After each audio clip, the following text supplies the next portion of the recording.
ham bor. Zikrning ma'nosini tushunasiz. Buning orqasida zikr qilinayotgan zotning mutlaq kuch-qudrat egasi ekanligini tushunasiz. Mana bu holatga yetganingizda siz siljimaydigan toqqa aylanasiz. Siljitib bo'lmaydi. Butun dunyo qarshi tursa ham siz sobit turasiz. Bu endi albatta sekin-sekin tajriba bilan bo'ladi. Nafsni ham xotirjamligi, qalbni ham xotirjamligi birlashish o'sha oxirgi oqibatda bo'ladi. Chunki shaytonning mujodalasi, mana yer maydonida tirik ekanmiz, shayton biz bilan jangga chiqqan. Bu jang maydoni, ya'ni shayton bilan bo'lgan jang maydoni. Umrimizni oxirigacha qo'ldan kelguncha u bizni yo'ldan chiqarish harakatida bo'ladi. Lekin dunyodan o'tar chog'imizda eng og'ir imtihon bo'ladi. O'lim g'arg'arasi hammamizda bor, boshimizda bor. O'lim tomog'imizga kelgan paytida shayton oxirgi fursatdan bor imkoniyatini sarflab foydalanishga harakat qiladi. O'sha paytda qalbi xotirjam bo'lmagan odamga qiyin bo'ladi.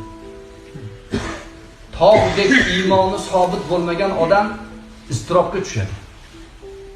Masalan, issiq kunlarda, jazirama kunlarda roza tutib, buning chanqog'iga sabr qilgan odam o'lim arafasida shaytonning makriga aldanmaydi.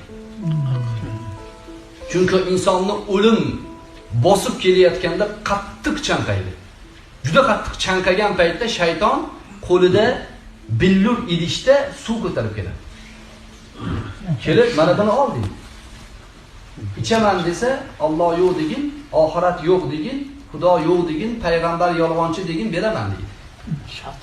Endi Allohni zikr qilib, Allohni aytganlarini qilib borgan odam o'sha oxirgi, ya'ni 12-raund. Oxirgi raundda kuchi yetadi. Alloh taoloni bergan imkoniyati mana shu. Bu tayyorgarlik hammasi oxirgi zarbaga kerak.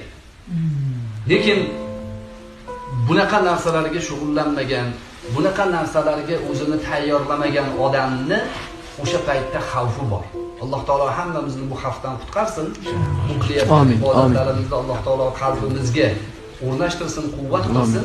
Lekin bu imtihon hammamizda bor. Shuning uchun bu narsalarga jiddiyroq e'tibor qaratish kerak. Ibodatlarning hammasi bir narsani ahamiyati bilan vojib bo'lgan.